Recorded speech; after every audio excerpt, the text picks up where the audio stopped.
96.7 KCAL rocks. It is time to talk some sports because we had some sports go down this weekend. That's what we got. Pep, let's talk sports. Pep, what's up?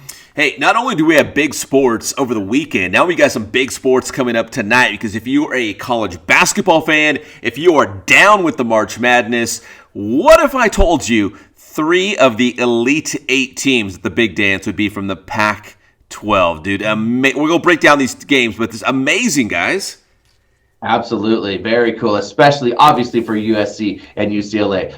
But Oregon State reaping their head in this tournament is very cool. I think you would have had the West Coast loyalists want to believe this was going to happen, but anybody else in the country, no respect was given to the Pac-12. This is the new college landscape, a little wildness in the tourney. Man, and that's why we love March Madness. This is why I take this little old school TV in my high school geometry class, watching March Madness games on a Thursday morning or Friday morning, because you just never know what's going to happen. There's always a couple teams that fight their way through the bracket. They get to the Elite Eight, they get to the Final Four, and I feel like this year that Oregon State team, who has really no business being there, is kind of that team. And UCLA, listen, I know they've got all the tradition behind them, but they are a traditional basketball powerhouse traditionally. But man, and then you throw in USC. Those are our 3 teams to reach the Elite Eight from out of the Pac-12. Guys, USC beat Oregon to reach the Elite Eight. Tonight, they will play the number 1 overall seed Gonzaga for a trip to the Final Four. And I think this is a good matchup because USC, obviously, with Mobley. If you saw the dunk against Oregon, my goodness, he brought the gym down. Woo. But I think the defense of USC and matching up against Gonzaga, this is like a championship game here. This could be the final. Now, which one of our 3 Pac-12 teams left do we think has the best chance to actually make it through to the Final Four? Okay, so let's put it in perspective. So USC's playing the number 1 overall Gonzaga, and UCLA, who needed overtime to beat Alabama, is going to play number 1 Michigan in their bracket, and Oregon State's going to play the number 2 seed Houston. I will say Oregon State, I know this sounds crazy, only because I just don't know a whole lot about Houston, and I know they're not a number 1 seed, and Michigan has looked. If you told me, guys, seriously, if you told me before the season started who would be my 2 teams in the national finals, I probably would have said Gonzaga and Michigan. I know that's hindsight. You're like, he's just saying that. But I probably would have picked those 2 teams. So as of right now, I'd say Oregon State has the best chance. What do you guys think?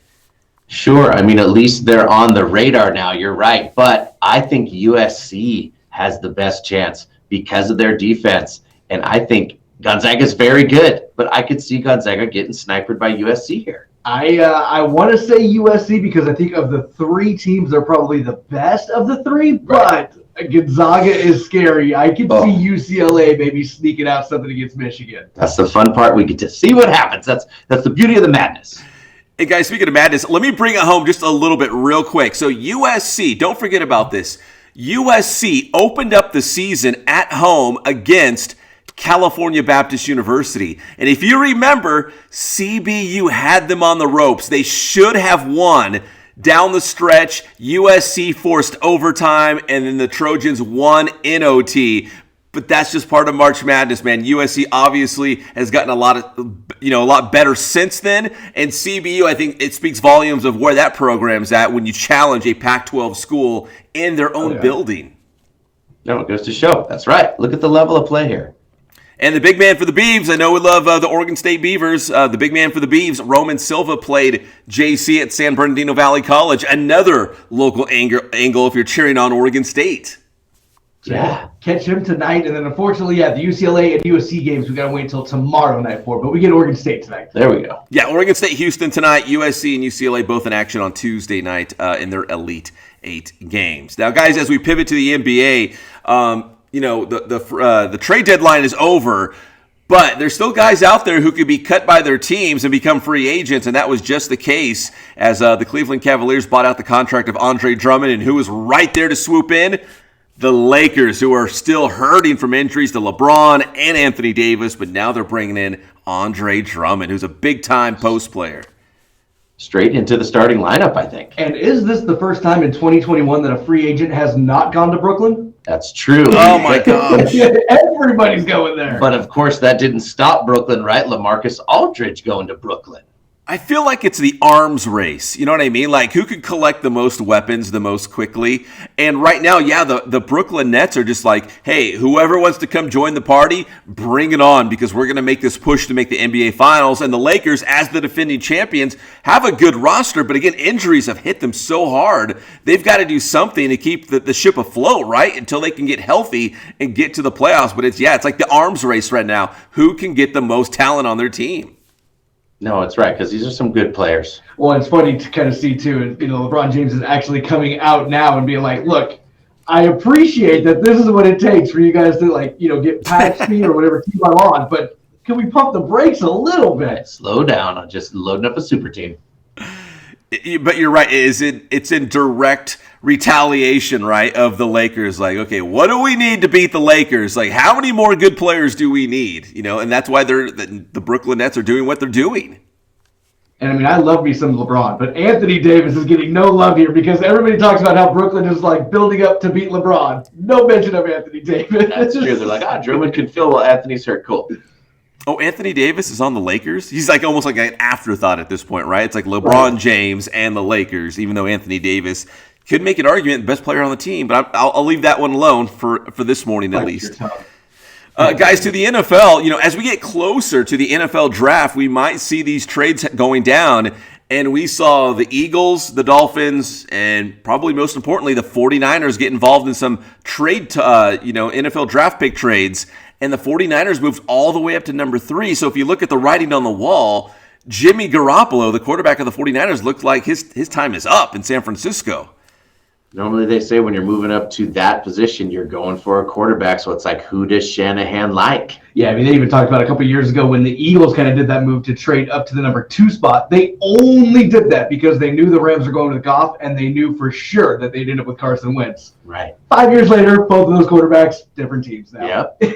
Yeah, it happens. You know what I mean? Like picking quarterbacks, it's not a science. Sometimes you hit, sometimes you miss. And the 49ers, you're right. They would not move up that high to number 3. They were number 12. They moved up all the way to number 3 if there wasn't a college quarterback that they're like, man, this will be our guy. Like, we are very confident that he's going to come in, be the starter. And with that said, now the rumors are swirling that Jimmy G is going to end up back in New England with Bill Belichick and the Patriots.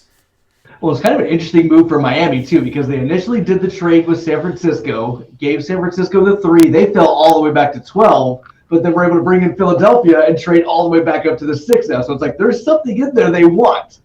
Some good negotiating going on.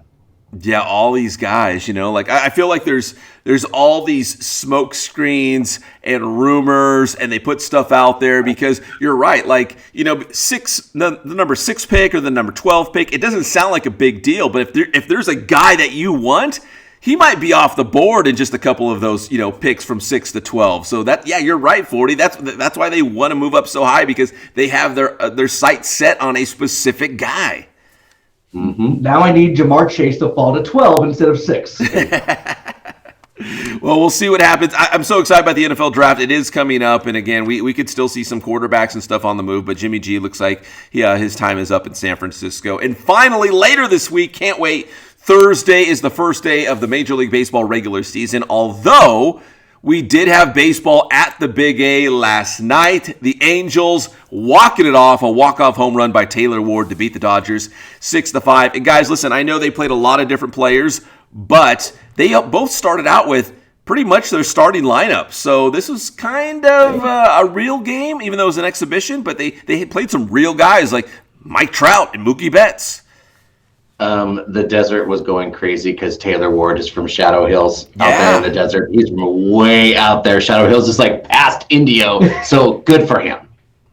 Yeah, absolutely. He's a guy from the desert. And, dude, listen, I can go on and on about the great baseball programs and players that come out of the desert. But, yeah, Taylor Ward for Shadow Hills. Home run for the Angels. They'll get things going for real. A couple more exhibition games between the Dodgers and Angels this week. But things will get real on Thursday. That is your opening day across Major League Baseball. You ready for your Cerveza 40? We will check in with Pep on Thursday, opening day. See if he can get me pumped up for it. We can do it, Pep. Tell them how to get your stuff. Hey, we'll talk baseball. We'll talk March Madness. If you like all that, you can hang out online with us, too, at Inland Sports social media and the Inland Sports YouTube channel. Thanks, Pep.